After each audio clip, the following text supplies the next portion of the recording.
నారాయణ సమారంభాం వ్యాసశంకరమధ్యమాం అస్మదాచార్యపర్యంతాం వందే గురుపరంపరాం. నారాయణం నమస్కృత్య నరం చైవ నరోత్తమం దేవీం సరస్వతీం వ్యాసం తతో జయముదీరయేత్. యజ్ఞేశ అచ్యుత గోవింద మాధవ అనంత కేశవ కృష్ణ విష్ణో హృషీకేశ వాసుదేవ నమోస్తుతే. కావేరికా నర్మదయో పవిత్రే సమాగమే సజ్జనతారణాయ సదైవ మాంధాతృపురే వసంతం ఓంకారమీశం శివమేకమీడే. ఓంకారమీశం శివమేకమీడే. ఓంకారాకారమీశానం ఉమానాథం సదాశివం నర్మదాతట సంవాసం పరమేశ్వరమాశ్రయే శ్రీ అమలేశ్వరమాశ్రయే. నమస్తే కూర్మరూపాయ విష్ణవే పరమాత్మనే నారాయణాయ విశ్వాయ వాసుదేవాయ తే నమః. నారాయణాయ విశ్వాయ వాసుదేవాయ తే నమః.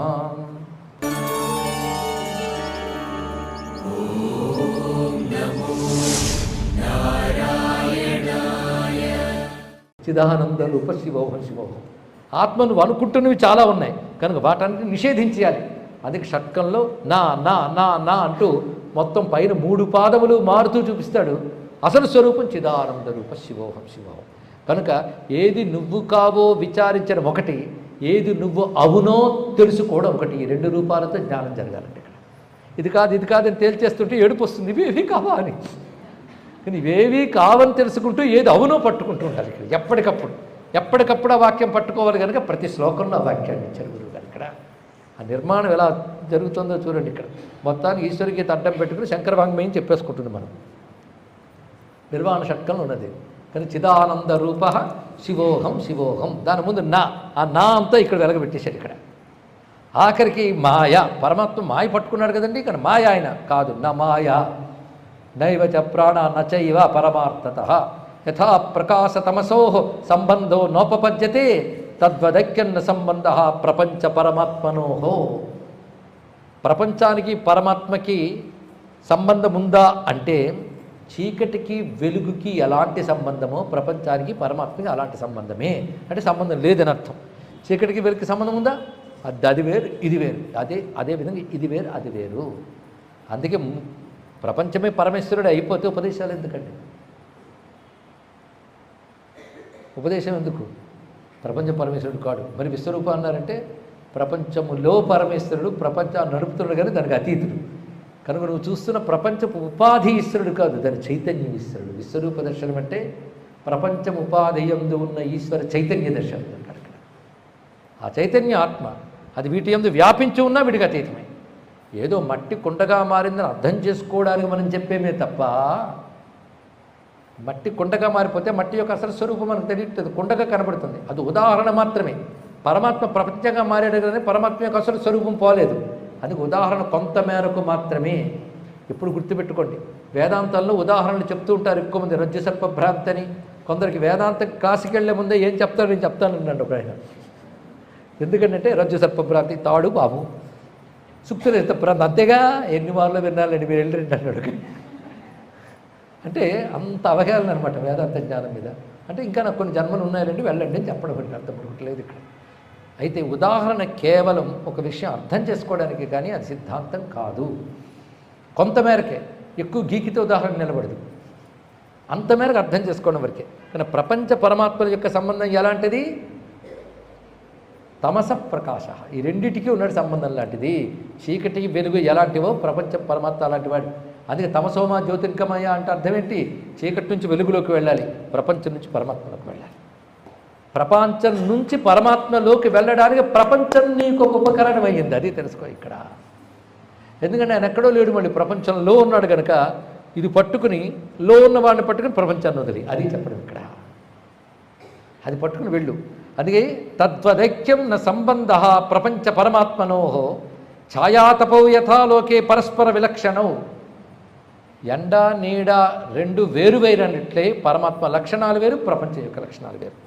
తద్వత్ ప్రపంచ పురుషౌ విభిన్నౌ పరమార్థత. అది ప్రపంచము పురుషుడు. ఇక్కడ పురుషుడు అన్నప్పుడు బ్రహ్మమునర్థం చెప్తున్నాడు. వీళ్ళు విభిన్నౌ పరమార్థత, మళ్ళీ చెప్తున్నాడు పరమార్థత వేరు. వ్యవహారంలో మాత్రం పరమేశ్వరుడే ప్రపంచంగా అంటాం, కానీ పరమార్థంలో రెండు వేరు సుమా. ఎందుకంటే ఆత్మాను నువ్వు అంటున్నది మలినం చేసేసేవయ్యా నువ్వు. తథాత్మా మలిన సృష్టో వికారీ స్యాత్ స్వరూపత నహితస్య భవేన్ముక్తి జన్మాంతరశతేరపి. వికారములతో ఉన్న లక్షణములు నేను అనుకోవడం వల్ల ఆత్మజీవుడయ్యాడు. వికార లక్షణములు కలిగినదంటే మార్పులు చెందేది, ఎప్పుడూ ఒకేలా ఉండనిది వికారం అంటే. వికారం అంటే ఇది లక్షణం, మార్పులు చెందేది ఎప్పుడూ ఒకేలా ఉండదు. ఇవాళ భలే ఉత్సాహంగా ఉన్నానండి అంటాడు, నువ్వే చెప్పు ఇవాళ అంటే రేపు గ్యారంటీ లేదు, దాని పేరు వికారం. అవునా లేదా? నిన్న మెలకువగానే ఉన్నానండి ప్రవచనం దగ్గర అంటే నిన్న బాగుంది, ఇవాళేమో తెలియదు మనకి. అలాగే శరీరమా గత ఏడాది ఉన్నట్టు ఈ ఏడాది లేదు, కానీ వికారములే కదా. వికారములతో ఉన్నవి నువ్వు అనుకుంటున్నావా లేదా? నువ్వంటే ఆత్మని ముందు ఏం చెప్పాడు? శుద్ధ స్వచ్ఛ అని ఒక్కసారి అనుకోలేవు. నువ్వు ఈ లక్షణాలు పొందింది నేను అనుకుంటున్నావంటే వికారమే నేను అనుకుంటున్నావు కనుక ఆత్మ మలినుడైపోయాడు ఇక్కడ. అందుకే అతహాత్మా మలిన సృష్టో వికారీ స్యాత్ స్వరూపత నహితస్య భవేన్ముక్తి. ఈ వికారములున్నవాడికి ముక్తి లేదు. జన్మాంతర శతేరపి, 100 ఏళ్ళు 100 జన్మలెత్తిన లాభం లేదు సుమా. అందుకే మునులు ఏం చేస్తారంటే పరమార్థంగా ఆత్మ యొక్క స్వరూపం ఏంటో తెలుసుకోవాలని ప్రయత్నిస్తారు. పశ్యంతి మునయో ముక్తా స్వాత్మానం పరమార్థత. పరమార్థత తన స్వరూపం ఏంటో తెలుసుకోవాలంటారు. తన స్వరూపం ఏంటి పరమార్థత? మళ్ళీ చెప్పండి. శుద్ధ స్వచ్ఛ పూర్ణ సూక్ష్మ. మలినం ఎలా ఏర్పడింది? ఏది నా ప్రాణ నా మనః అంటున్నామో అది నేను అనుకోవడం వల్ల ఏర్పడింది. కానీ మునులు ఏం చేస్తారంటే ఇవి నా అని తిరస్కరించి శుద్ధమైన తత్వమునందే నిలుచుంటారు. పరమార్థత వాళ్ళు ముక్తి పొందుతున్నారు. ఆ స్వరూపం వికారహీనం నిర్ద్వంద్వం ఆనందాత్మానమవ్యయం. అది కేవలం వికారము లేనిది, ద్వంద్వములు లేనిది. వికారమైన జగత్తుకు 2 ఉంటాయి, తెలుపు నలుపు సుఖము దుఃఖము అన్నట్లుగా. దానికి ఆ ద్వంద్వములు లేవు. ఆనందము దాని స్వరూపం. ఇది తెలిసాక నా అసలు స్వరూపం ఆనందం. ఎంత బాగుందండి ఇక్కడ. మరి ఆనందం కోసం ఇంత తాపత్రయపడతామే. నా అసలు స్వరూపమే ఆనందం అని తెలిసాక అది తెలుసుకోవాలని ఎందుకు తాపత్రయపడవండి? ఉదయం లేచిందని తాపత్రయం దేనికండి? ఆనందం కోసమే. ప్రవచనానికి కూడా ఆనందం వస్తుందేమో అనుకున్నా, ఎంటర్టైన్మెంట్ లాగా. అది లేదే. కానీ నీ అసలు స్వరూపమే ఆనందమైనప్పుడు వస్తుజనిత ఆనందం నీకెందుకు? కనుకనే ఆనందం ఆత్మానం అవ్యయం అనుకోవడం వల్ల వాడు అహంకర్త సుఖీ దుఃఖి కృశస్థూలేతి యామతి.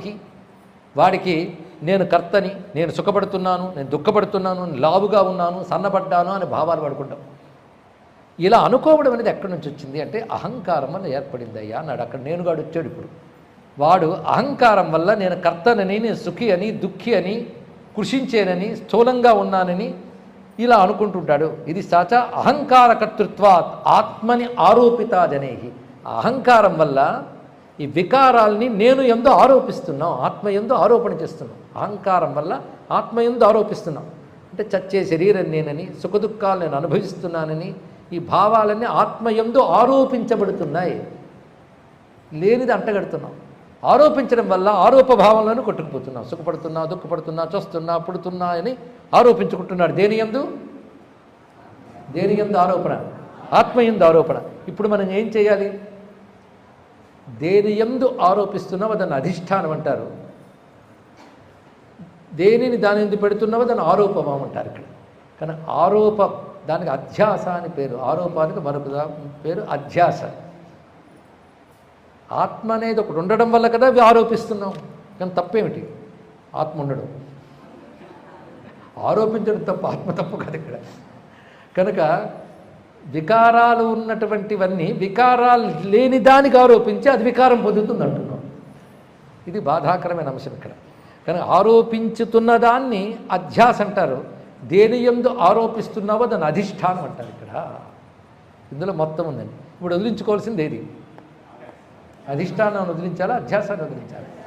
అధ్యాసను వదిలించాలి. అంటే ఆరోప దృష్టి వదిలి అధిష్టాన దృష్టి తెచ్చుకోవాలి ఇక్కడ. అది అసలు స్వరూపం. దీనికే మన వాళ్ళు రజ్జు సర్పభ్రాంతని, తాడు యందు పాము అంటే పాము అనేది ఆరోపభావం, తాడు అనేది అధిష్టాన భావం. అది నిర్వికారంగా నువ్వు ఆరోపించవు. కనుక కృషించేవి, నశించేవి, సుఖించేవి, దుఃఖించేవి నువ్వు కావు కానీ నువ్వు అనుకుంటున్నావు. దేన్ని బేస్ చేసుకొని అనుకుంటున్నావు? ఆత్మని బేస్ చేసి అనుకుంటున్నావు. బేస్ అని బేస్ అయిన ఆత్మకు నిజంగా అది లేదు. అది నువ్వైనప్పుడు ఏమీ లేనివాడివే కదా. అది ఇది విచారణతో వస్తుంది. ఇక్కడ అర్థం చేసుకోవడం కోసం బేసు ఇవన్నీ చెప్పే కదా, అంత తేలిక. వదంతి వేద విద్వాంస సాక్షిణం ప్రకృతే పరం భోక్తారమక్షరం బుద్ధం సర్వత్ర సమవస్థితం తస్మాద్ అజ్ఞానమూలో హి సంసారం సర్వదేహినాం. కనుక వికారాలు పొందుతున్నది నేను అనుకోవడం వల్లను, అంటే వచ్చిన మొలకెత్తిన అహంకారాన్ని వికారాలతో కలిపేసి ఆత్మయందు ఆరోపించడం వల్ల సంసారం అనేది ఏర్పడుతుంది. ఈ సంసారంలో పడి తిరిగేవాడిని జీవుడు అంటారు. కానీ ఆత్మ జీవుడు ఎందుకు అయింది?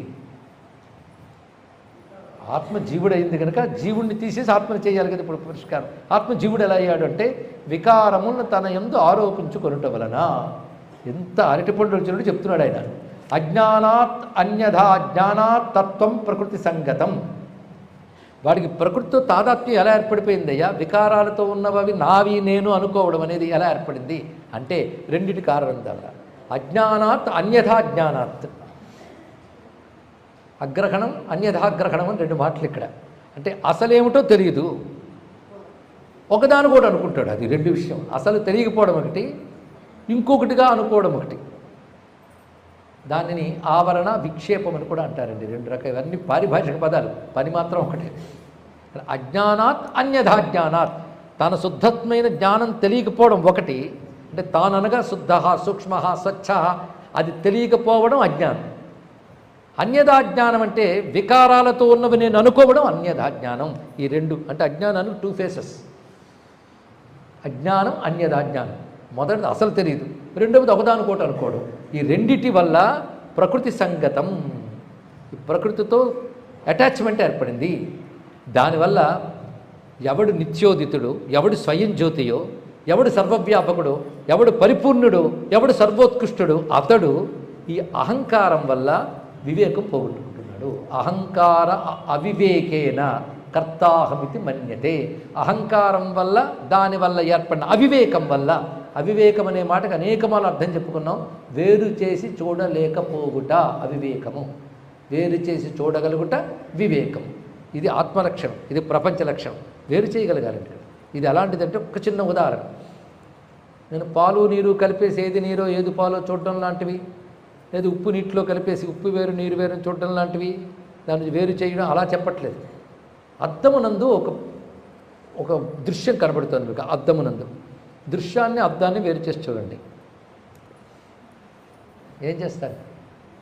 ఆ దృశ్యం తీసేసి సరే మరో దృశ్యం వస్తుంది. అదే దాని లక్షణమే, అద్దం లక్షణం ఏంటి? దృశ్యం తీసుకోవడం. దృశ్యం అద్దం ఒకటేనా? ఆ ఎవరికి ఎప్పుడు ఏర్పడాలి? దృశ్యం తీసేసా? దృశ్యం దానిలో ఉంటూనే దృశ్యం వేరు అద్దం వేరుని ఎలా తెలుసుకుంటావో, ఈ ప్రపంచము శరీరము అనే భావం ఆత్మయందు ఆరోపించబడుతున్న దృశ్యమని దేని యందు ఆరోపింపబడుతున్నది అద్దంలా స్వచ్ఛమైనదని శుద్ధమైనదని అది నా స్వరూపమని తెలుసుకోగలిగితే ధన్యుడిపోయాడు.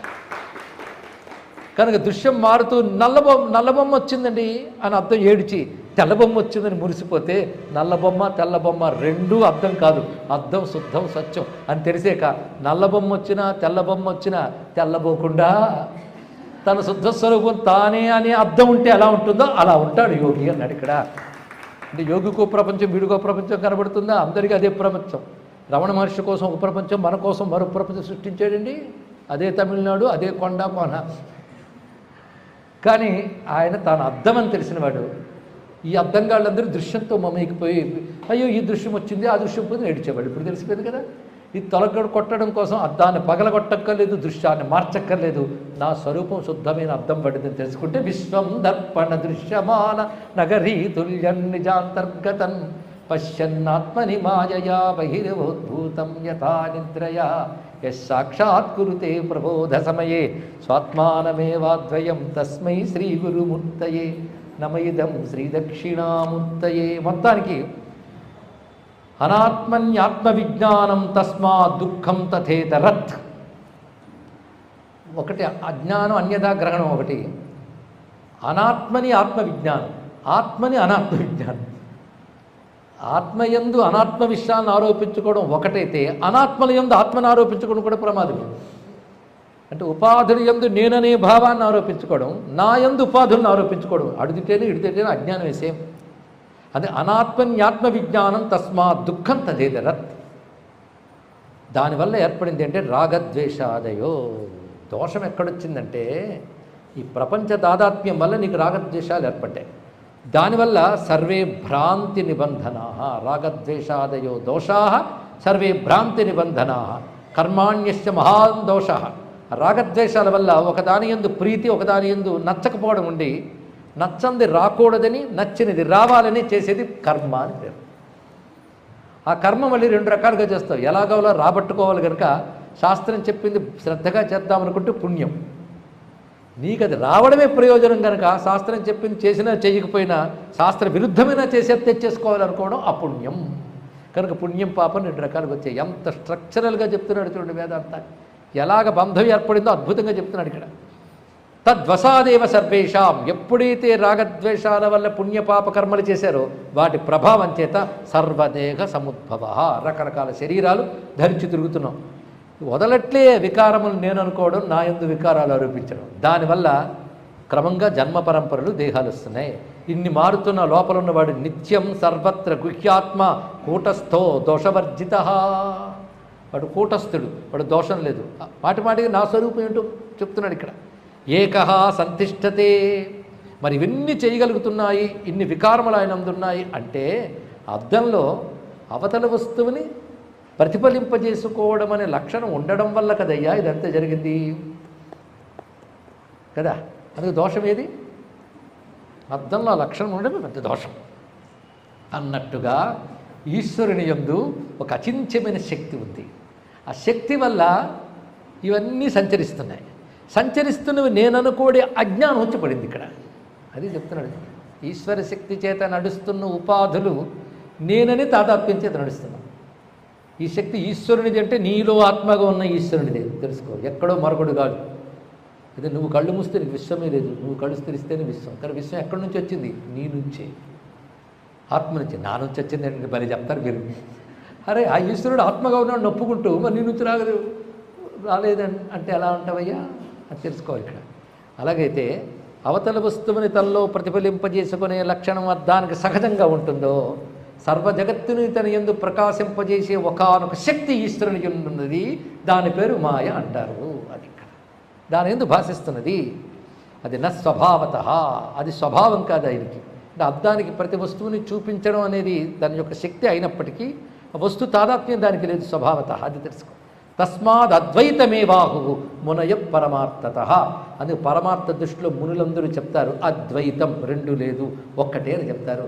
దీన్ని బట్టి అద్వైతం అనే మాట శంకరులు కల్పించింది కాదు, ఉపనిషత్తులు అమాయకంగా చెప్పినవి. అది అందిపుచ్చుకుని వ్యాసుడు పురాణాల్లో చెప్పినది. కానీ శృతి స్మృతి పురాణముల యొక్క హృదయం అద్వైతమే కనుక మా గురువుగారు శృతి స్మృతి పురాణానాం ఆలయం కరుణాలయం నమా భగవత్పాద శంకరం లోకశంకరం. ఇక్కడ చెప్తున్నాడు తస్మాద్ అద్వైతమేవాహు మునయ పరమార్థత. భేద అవ్యక్త స్వభావేన. భేదము అవ్యక్తము యొక్క స్వభావం చేత ఏర్పడింది. ఇక్కడ అవ్యక్తం అంటే ప్రకృతి. ప్రకృతి యొక్క స్వభావం చేత భేదం ఏర్పడుతున్నది. అది మాయాత్మ సంశ్రయ. ఆత్మను ఆధారం చేసుకుని మాయ వల్ల ఏర్పడింది ఇక్కడ. అంటే మాయ తనంత తాను పనిచేయదు, ఈశ్వరు చైతన్యంతో అయితే పనిచేస్తుంది. ఈశ్వరుడి వల్ల పనిచేసే మాయ యొక్క లక్షణాలు ఈశ్వరుడి యందు ఆరోపించేస్తున్నాను. ఇది చేస్తున్న పొరపాటు ఇక్కడ. అది ఎలాగో అంటే యథాచ ధూమ సంపర్కాన్ నాకాశో మలినో భవేత్ అంతఃకరణజైర్భవై ఆత్మా తద్వన్న లిప్యతే. పొగ అలముకున్నంత మాత్రాన నీకు ఆకాశం కనబడదు పొగ అలముకోవడం వల్ల. పొగ అలముకోవడం వల్ల ఆకాశం కనబడలేదు, కానీ ఆకాశానికి పొగ అంటదు. అదేవిధంగా ఈ మాయా వికారముల వల్ల ఆత్మ తెలియబడట్లేదే కానీ ఆత్మ కదా అంటదు. అది శుద్ధమే తెలుసుకో ఇక్కడ. అది అంటదు దాని యందు. యథా స్వభ్రమయా భాతి కేవల స్ఫటికోపల. మరి మాయ ఎలా కనిపిస్తుందంటే ఈశ్వరుడు ఆధారం లేకపోతే మాయ పనిచేయదండి ఇక్కడ. కానీ మాయ ఈశ్వరుడు కాదు. అది ఎలాగంటే ఈశ్వరుడు వల్ల చైతన్యం పొందుతుంది. ఈశ్వరుడే అక్కడ లేకపోతే అది పనిచేయదు ఇక్కడ. కానీ మాయ ఆయన యందే పనిచేస్తూ ఆయనకి లక్షణాలను ఎలా చూస్తామంటే, ఒక స్ఫటికం వద్ద ఒక రంగు కాగితాన్నో రంగు పుష్పాన్ని పెట్టినప్పుడు ఆ రంగు పుష్పము యొక్క కాగితము యొక్క కాంతి స్ఫటికంలో ప్రతిఫలించినప్పుడు స్ఫటికం ఎర్రగా ఉందో, పచ్చ పువ్వు పడితే పచ్చగా ఉందంటాం, కానీ స్ఫటికం పచ్చగా లేదు, ఎర్రగా లేదు. అక్కడ వస్తువుని తన నిండా చూపిస్తాం. స్ఫటికం ఎంత ఉందో అంతా చూపిస్తుంది. ఈశ్వరుడిని స్ఫటికము యందు ప్రకృతి అనబడే మాయ యొక్క ప్రకాశం ఏర్పడి ఈశ్వరుడు అలా ఉన్నాడని నీకు అనిపిస్తుంది ఇక్కడ. ఇది జాగ్రత్తగా చూడు. కనుక ఆయనదైనటువంటి మాయ వల్ల ఆయనదైనట్టు కనబడుతున్నాడు. పటికంపు ఛాయ మా స్వామి శంకరుడు వన్యతోపగ చేయి చిన్నమా జగదంబ. అది మాయ. ఆయన అసలు స్వరూపం ఏంటి? స్ఫటికోపలహ. ఇవన్నీ ఉపనిషత్తు ఉపమానాలే. అంతఃకరణ జైర్భావై ఆత్మా తద్వన్ నిలిప్యతే. అరే ప్రపంచం శరీరం పక్క తీసి అసలు గొడవంతా అంతఃకరణం, మనస్సే కదా గోలంతా దారిది. కానీ అంతఃకరణముల యొక్క భావముల వల్ల ఆత్మ అదే అనిపిస్తుంది. అంటే అంతఃకరణ సుఖం ఏర్పడితే ఇవాళ నేను సుఖంగా ఉన్నానండి, దుఃఖం ఏర్పడితే దుఃఖంగా ఉన్నానండి. అయ్యో నేను చచ్చిపోతున్నాను తెలుసండి, నేను సన్నబడిపోయానండి. నేను అనేది మనస్సు అంటుందన్నమాట, శరీరం అనట్లేదు. శరీరం నువ్వు అనుకుని శరీరం గురించి మాట్లాడుతున్నావు, కానీ గొడవంతా దేనిది? అంతఃకరణాన్ని. ఇప్పుడు వచ్చింది అక్కడ పట్టుకోవాలి. అంతఃకరణంలో ఈశ్వర చైతన్యం ప్రతిఫలించిందండి. ఇప్పుడు వచ్చింది ప్రతిఫలించడం అనేది యాక్టివ్ అయిపోయింది. యాక్టివ్ అయిపోయి తన ప్రతిఫలించి ఈశ్వరుని కూడా పట్టేసుకుని, అంటే ఆత్మను కూడా పట్టేసుకుని దుఃఖపడుతున్నాను, బాధపడుతున్నాను ఉంటుంది ఇక్కడ. కానీ అది ప్రతిఫలనమే, దానికి ఏమీ లేదు ఇక్కడ. కుండలో ప్రతిఫలించిన సూర్యుడు కుండ పగలగొట్టి అలా ఉంటాడు, అంతఃకరణ లేకపోయినా అలాగే ఉంటాడు ఇక్కడ. కనుక మనస్సులందు దాని వికారాన్ని చూపించి మనస్సు వికారాలను దాని యందు ఆరోపించేస్తున్నావు. కనుక ఇది ఎలాంటిదంటే స్ఫటికోపలహ. స్ఫటికోపల ఉపమానం చెప్పాడు. ఉపాధిహీనో విమల తథైవాత్మ ప్రకాశతే. మొత్తానికి స్ఫటికము వద్ద రంగు కాగితం ఉండడం వల్ల అది ఎర్రగా కనబడినప్పటికీ ఎర్రని కాగితానికి అది అతీతంగానే ఉంది. అది ఎర్ర వస్తువు పక్కన తీసేస్తే తెలుస్తుంది అనకు. ఎర్ర వస్తువు ఉన్నప్పుడే నువ్వు తెలుసుకోగలగాలి. కనుక ఈ మాయా వికారములు ఉన్నప్పుడే వీటికి అంటని వాడిని ఎరుపు కలిగి ఉండాలి ఇక్కడ. అది చాలా ప్రధానమైన అంశం. సమస్య అంతా ఎర్ర వస్తువు ఉండడం వల్ల కదండి, తీసివారేద్దాం అంటే ఎర్ర వస్తువు తీస్తే పచ్చ వస్తుంది, దానికి ఏదో ఒకటి వస్తూ ఉంటుందండి. కానీ నీ శుద్ధ స్ఫటిక స్వరూపం నువ్వు అన్నప్పుడు ఎన్ని వస్తువులు నీ చుట్టూ ఉన్నా వాటికి అంటవు, నీ అసలు స్వరూపం నువ్వు ఉంటావు. అది గ్రహించవలసిన అంశం. అది జ్ఞానస్వరూపమేవాహు ఉపాధిహీన విమల తథైవాత్మ ప్రకాశతే. ఏ వాక్యానికి ఆ వాక్యం స్పష్టం చెప్పాడు. ఉపాధులు లేనిదై ఆత్మ స్వయంగా ప్రకాశిస్తుంది, దానికి ఇంకొక ప్రకాశం అవసరం లేదు. అదే ప్రకృతికైతే ఈశ్వరుని చైతన్యం అవసరం, కానీ ఈశ్వరుడికైతే ప్రకృతి యొక్క సహాయం అవసరం లేదు. అందుకే అర్థస్వరూపమేవాస్య పశ్యంత్యన్యే కుదృష్టయ. ఇది కేవలం సగమైన మాయా దృష్టితోనే చూడడం అనేది కుదృష్టి కల వాళ్ళకి అలవాటైపోతుంది. పూర్ణ దృష్టి ఉన్నవాడు తన స్వస్వరూపం కూటస్థ నిర్గుణో వ్యాపి చైతన్యాత్మ స్వభావత. ఇక్కడ మీరు గమనిస్తూ ఉంటే నా అసలు స్వరూపం కొన్ని వాక్యాలు చెప్తుంటే నేను కాని స్వరూపం కొన్ని వాక్యాలు చెప్తున్నాడు. పరిహరించవలసింది ఒకటి, పట్టుకోవలసింది ఒకటి. కనుక నా స్వరూపం కూటస్థ. కూటస్థుడంటే ఏదో చెప్తున్నారు, నేను కూటస్థుడు వినద్దాం. కూటస్థుడు అనే మాటకు ఎలాంటిదంటే బిందెలు వాటికి రంధ్రాలు ఏర్పడినప్పుడు బాగు చేయించడానికి తీసుకొస్తారు. ఇప్పుడు లేదురండి, ఇప్పుడు అంతా పాడైతే పారేసి కొత్తది తెచ్చుకోవడమే. పూర్వం రోజులు 2 మాటలేస్తాం అనేవారు కదా. అది వేసేటప్పుడు వాళ్ళు ఏం చేస్తారంటే ఒక గుణపం లాంటి పాతి పెడతారు, ఒక రాట ఇనపది. అది పెట్టి దానికి తెచ్చి కొడతారు, దీన్ని కొట్టి సరి చేస్తుంటారు. దానికి కూటస్థం అని పేరు ఇక్కడ. దానికి కూటస్థం. అదేం చేస్తుందంటే ఎన్నో బిందెలు తెస్తారు, కొడతారు, అన్నిటికీ బేసుకుంటుంది, కానీ దానికి ఆ బిందెతో సంబంధం లేదు, ఆ కొడుతున్న మేకులతో సంబంధం లేదు, అతుకులతో సంబంధం లేదు. అలాంటిది కూటస్థుడైన ఆత్మ అన్నాడు ఇక్కడ. ఈ బిందె తెచ్చారు, పెట్టారు, కొట్టారు, మరో బిందె వచ్చింది, కొట్టింది, అది మాత్రం అలాగే ఉంది. నిర్వికార. అది కూటస్థం అనే వాటికి అసలు అర్థం. దీన్ని ఇంకా శాస్త్రపరంగా పీకి లాగితే కూటం అంటే సమూహము. సమూహంలో ఉన్నాడు కానీ అది ఆయన కాడు.